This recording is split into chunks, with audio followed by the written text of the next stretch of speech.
Thanks for joining us today. We are Team Grease Monkeys. My name is Matt Soma. I'm Ryan McPherson. Ryan Keller. And these are our recommendations for the Mazda Sales app. So today what we're going to walk you through is a little bit of background on the previous research that we just completed, which was the salesperson. We did a survey of Mazda salespeople. We're going to walk through a little bit about the findings and analysis, what we found there. And then we're going to walk through what our past recommendations on the past 3 assignments have been, starting all the way back to September, kind of walk through where our thought process has been along those lines. We're going to go into the recommendations we've ended up now, and then go to a little conclusion. So the most recent survey, as Matt had mentioned, it was designed for Mazda salespeople. We distributed it to over 2,000 of them across the country and received 246 respondents. The questions on the survey were mainly focused around iPad usage, so how often it was used, when in the process it was used, for how long it was used, that kind of information, which we also supplemented with, as the first group talked about, the utilization data that Mazda collected. So we got our elbows dirty with some data analysis. So we're going to start out with some issues that we found and then work towards what people like and want to see in these iPads. So we found that from the survey, 16% of respondents had exclusive use of the iPad in their dealership, which means 84% of people shared the iPad with 2 salesmen or more. We also found that 47% of respondents were dissatisfied with the internet connection and speed in the dealership. And so the iPad is originally brought out to complement and supplement the sales process. And so when salesmen are waiting around, salespeople are waiting around for the internet to load, that's actually detracting from the sales process and can be opposite of what we're trying to get from these iPads in the first place.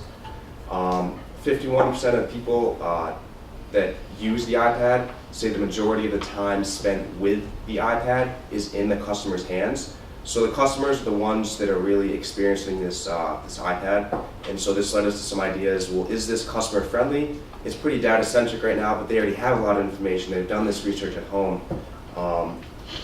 We found that 98% of respondents favor the SkyActiv technology page. They like the way it looked. They're impressed with how it looks. They want to show their customers. We found that from the iPad metrics dashboard, it was the 4th most popular page in terms of page views for the October to August 2012 data, and it was 3rd most popular for the August 2012 data. So it's becoming more and more popular. People want to show their customers, look, we're Mazda, we're innovative, this is the technology we have. So we also found that 89% of respondents would be for the note-taking right on the iPad itself, so the needs discovery phase, where they can capture the information. And moving from this, 94% of the people, survey respondents, thought that they could find it useful to integrate this information right from the needs discovery phase in the iPad right into the CRM, so they have the information captured and they can revisit it later. So going all the way back to Bentley Open House, where we had close to 2,000 people on campus, we had the opportunity to sit people down in these seats, take some surveys, do some focus groups, and then we were able to analyze the data. So we came out with 3 recommendations out of this, and we've gone kind of back and forth on them over the past couple months. So one of our first recommendations was, back then was to include pricing information. It seemed that every single person that came in wanted some feature about, oh, how do we finance this? What's the package price for this? How much is it to add a sunroof, etc. And I know that Joe kind of challenged each group, like, why would we give them that kind of information? And it was very much a back and forth conversation. So we've gone back and forth ourselves on that. The second recommendation we had back then was to make the videos and the content more location-centric. So right now the videos are, they're a lot from like Japan, and they talk a lot about that. There's the subtitles, and although this isn't necessarily, we didn't find an issue with it. A lot of people someone might be from Detroit, be from a family that produces cars, and they might take offense to it or et cetera. So we thought that creating kind of the location base made it a little bit more friendly. And our third recommendation back in September was the concept of gamification. I'm really big into advertising. The advertising trend that is coming out a lot more is concept of gamification, which is applying like a game purpose to a business problem. So we thought that including some sort of interactive feature and some sort of interactive game will provide the customer with a chance in that downtime between when we decide what car they're about to test drive and to go get the car, to fill that kind of 10-minute gap, 5-minute gap, whatever kind of gap it was. So this is one of our very first recommendations, and it was actually stemming back to our first conversation over Skype. We found the need for a formalized, standardized iPad training process. Whether that's, we find now that it's not necessarily most effective to sit them down in a room and train them maybe for like one day in the beginning. We kind of thought that at first, but then we thought, well, that's not the best utilization of their time. Maybe offer them online training sessions or webinars that they can access at their leisure, when they have some downtime, maybe on a rainy day when there's not so many people coming in. And so it's important to remember that these past recommendations have led to where we're going to draw our final conclusions.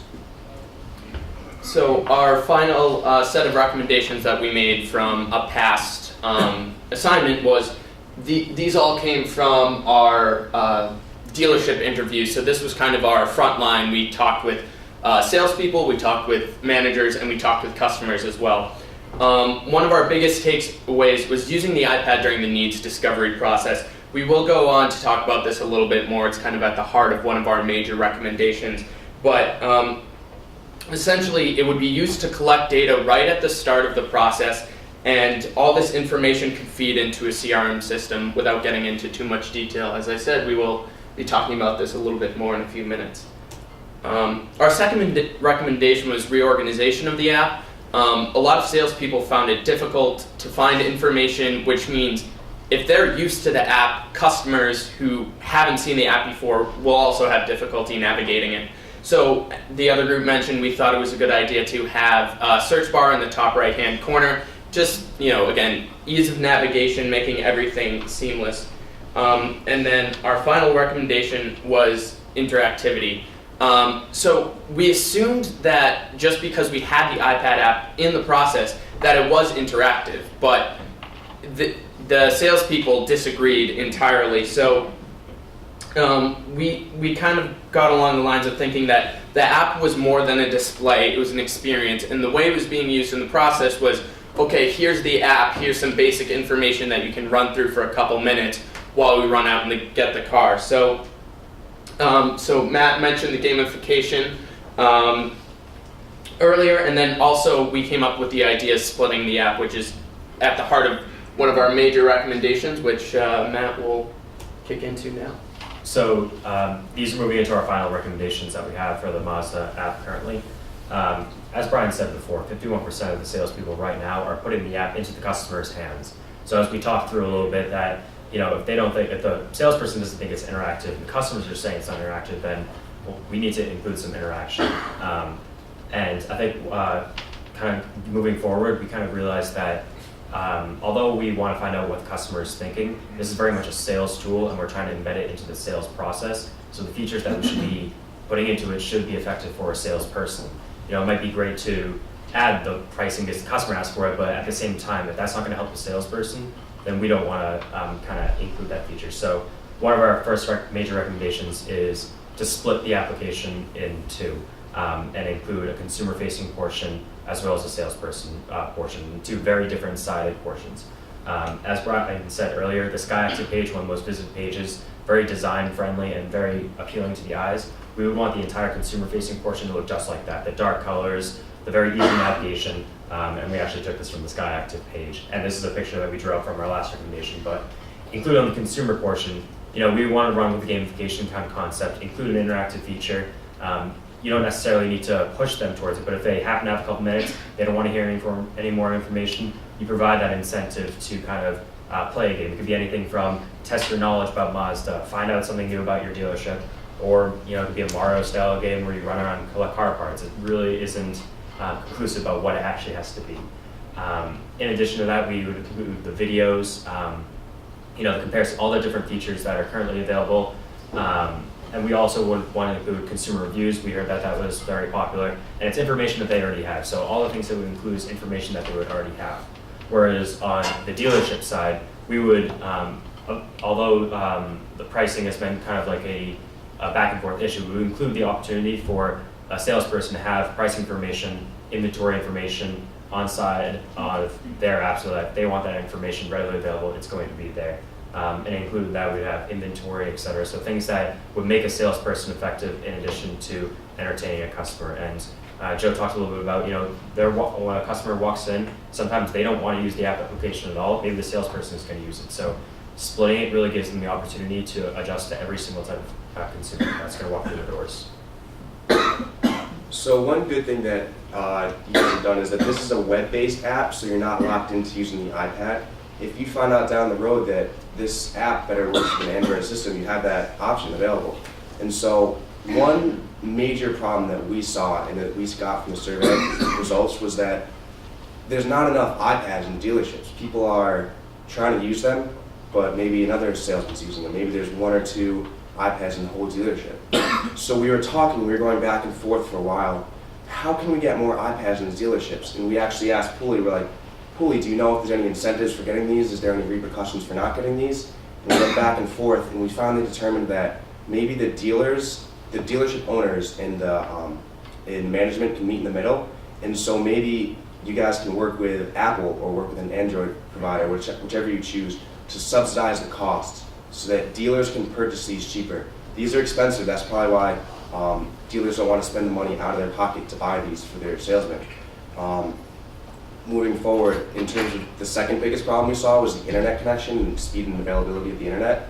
So if you just cache the data, download it to the app, the tablet beforehand, that defeats all of these problems. One last major issue is that we're not convinced that dealership owners are convinced that these are effective, but we know they're effective. And the reasons we know this is because of information that was given to us, like the iPad metrics dashboard that you guys sent to us for August. We think it's awesome that the average sales are 3.26 cars higher for dealerships that have gone from red to green in iPad usage from October 2011 to August 2012. We think that's great. We think you should throw that information at them. We've seen spikes in that. We saw spikes in iPad app usage when management was offering online training sessions and really pushing these iPads. We think you should continue to do this. And we think that after you guys do an extensive internal marketing campaign to really get the dealership owners on board, that this iPad is going to take off. It's a phenomenal idea. We think with these recommendations it's going to be extremely effective. And after this, dealership owners are going to know that these iPads are necessary to, as Lauren said, command their skin in the game. So moving on to our final recommendation. And also, just before Ryan goes on to that, we also stumbled upon a couple of advertisements where we were searching about iPad that they're pushing webinars about this iPad or the Mazda app, and we weren't really sure what that was. We kind of just stumbled upon it, but we saw about the dates that they were pushing, and then when we looked at the internal metrics data, it seemed like the iPad usage went up around these times. So it was as soon as the effort was pushed that here we are, we're going to show you how to do this, and it was like a webinar session that people could tune into. The metrics went up. So it's just kind of enforcing that. So our final recommendation is regarding the needs discovery process and CRM system. After talking with salespeople, we noticed that there were issues with integrating the app naturally into the sales process. So the current method used, it's essentially placed in front of the consumer during downtimes. It's a time killer. It isn't a tool in the process. It's kind of a means to the next step. So we suggest using the app more throughout the process, and that could start at the needs discovery process. So as soon as the customer walks into the dealership, they're presented with an app after, hi, my name is blank. These are the 3 things I'm here to do for you today. And it really coincides with making efficient use of the customer's time. The app would be provided to answer a few basic questions. A lot of customers had issues answering budgetary questions, which it's a big part of the process. Can this person afford to buy this car? And then also some very basic needs. Are they looking for an SUV? Are they looking for a moonroof? Very basic features that can kind of just expedite the process. So while this info is being fed into the app, it's also feeding into a CRM system so we can see what customers are interested in, what they're looking for more often. And again, this works twofold. So as this is being fed into the system, the manager can be looking at this information live to see what car this person is going to qualify for. So as soon as these questions are done and the salesperson goes to make that second point of contact, they're ready to go. they know what the customer wants, they know what they can afford, and they can already start off on that conversation of establishing a relationship with that customer. And then also, again, we had mentioned the note-taking process. There is an app called 7Notes, which uses write-to-text. So the problem with most stylus-based note-taking is that it doesn't convert to text. So this way, your notes are converted to text. It's a much more natural means of reading the data. And essentially with all these, what we see is it makes the process faster, more efficient, and natural usage of the iPad, and no pun intended, more consumer driven. So we'll open up to questions.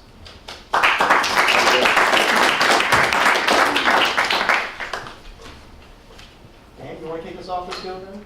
Wow, where do you start there? I thought you guys did great. I really think that some of the things you brought up are going to be helpful to us.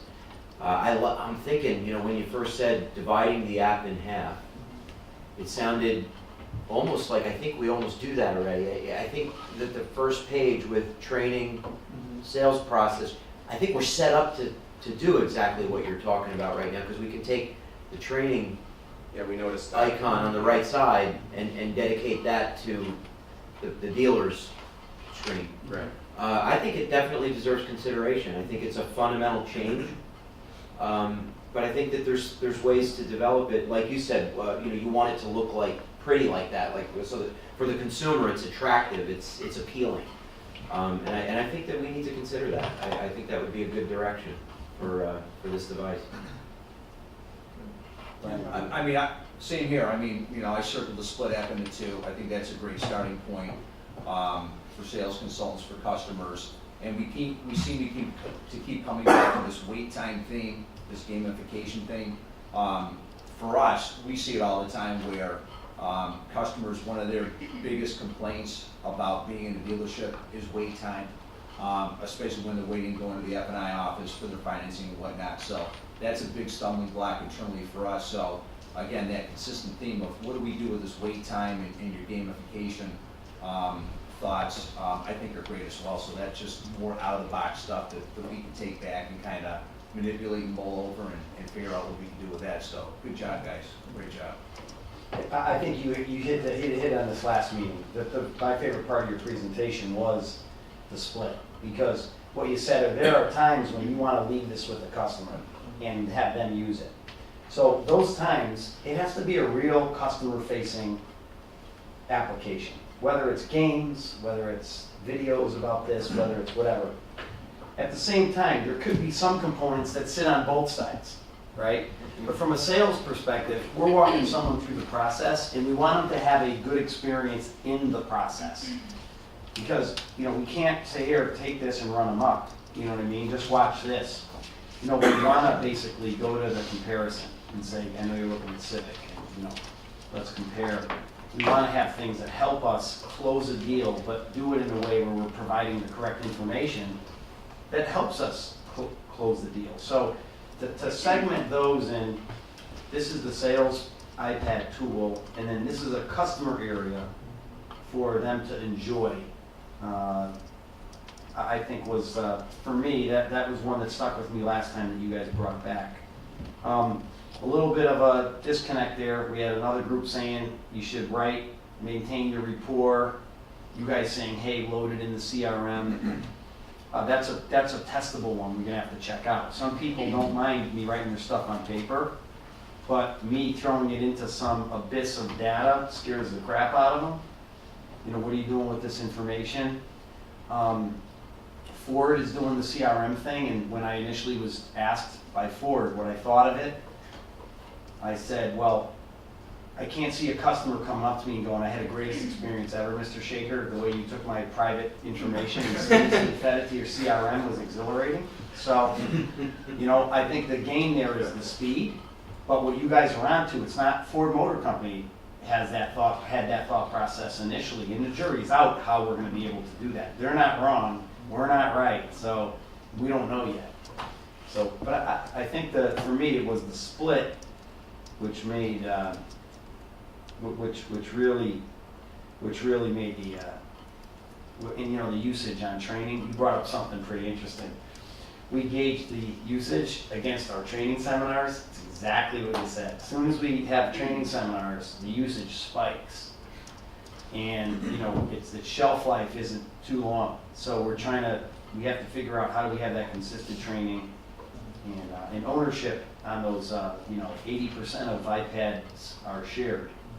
There's a whole nother, you know, that affects utilization as well. So lots of really good points. Very, very, very good. Good ones. Yeah, I took away also the split. I think that's something we definitely should look at. You know, it's interesting. I think that as we go through this project, what's unique to me is that, you know, you guys are teaching us a lot, and part of it gives us an opportunity to kind of share how we kind of got to where we are today in our thought process early on. And some of the things, you know, first of all, as far as the relationship with iPad or excuse me, with Apple or an Android provider, you know, we did go down that road to try and get some better discounts. Apple, unfortunately, has a fantastic ability to not discount anything, and regardless of whoever's coming calling to them. So that's something that we'll continually have a challenge with, but you know, it is what it is.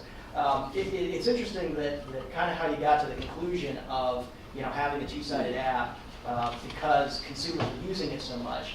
I actually take that a little bit more as our failure in communicating how this is intended to be used and training people effectively on the functionality on how they can use it a little bit more effectively. So although I like the idea about having a lot of content and having more content for the consumer to use directly, I'd also see that as our guys maybe just aren't using it the right way yet. And so to me, it actually reinforces more to the point of the training and still getting that messaging out there and being able to make sure that our people are educated on what the app really has to offer to it. And the UI. I think the UI is another piece of it, is if it's not really easy to use and if people are not seeing it as being as good as maybe the Sky Active page is, they may not be as willing to use it or interested in using it with a consumer where they're more or less, you know, being the presenter of it as opposed to it saying, here, just take it and go ahead and explore. So it's interesting you got to that conclusion, but I kind of take it a little bit of I take it as a slightly different message. You know, the caching of the data, we you know, the other group mentioned that as well, and that's something that we've debated, and this was a debate from the very, very beginning, is do you make this a native app? Do you make it a hybrid app? Do you have it as strictly a web app? And you know, initially, and I think probably still now, there's probably more of a feeling that because the web app allows us to make updates, and to date we've probably made, you know, it's got to be, you know, 30 to 40 different updates since we've launched this. And some of them are minor corrections, some of them are major enhancements, but you know, because of the number of updates, if we have this as something that's native and we have to update it and have everybody go and actually update their own devices, it presents a different challenge. So you're right about the connectivity and the user experience there, but then the problem that poses then is, okay, well, how do you get everybody to update their devices and get it so that everyone has the most current or relevant information on the device? So something else we have to continue to keep looking at, but understand and hearing it from all the groups as far as, you know, the experience just has to be better and more seamless. So, yeah, no questions. I think that overall, just, you know, good stuff and more good points that we should consider. So thanks very much. You know what's funny is the Sky Active is the most used, and there's a reason for that. You know, the reason is twofold. Number one is the explanation of Sky Active is impossible to explain to somebody. Number one, seriously, when Sky Active came out, and you know how that engine works and has a compression ratio of a race car but can use normal fuel, you know, you have to use a high octane fuel when you have a high compression ratio in a car, otherwise you get knocked. So, you know, the whole point of it is, you know, to explain how that works is impossible. So the minute Sky Active came out, I had already come to the guys with the app, and when they brought Sky Active, I'm like, thank God we have an app, because no one's gonna be able to explain how this freaking engine works. And then what had happened was, second thing that happened was we brought in the Garage Team Mazda, and our ad agency helped that whole look and feel you discussed. We had the marketing team on that full speed because they wanted to create a communication to explain it that wasn't for us solely, but we were able to repurpose that data, put it on the app, and hey, look what happens. It's one of the most utilized, you want to explain how that engine works to the regular person. Fuel economy is a huge reason they came in. You can't say, hey, it's the engine. It's not. It's a combination of this. So we needed, that's a quintessential example why the iPad is absolutely necessary.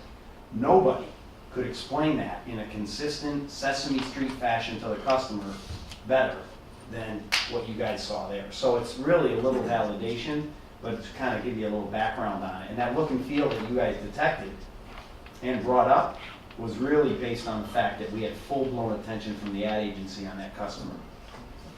So, good stuff. Good stuff.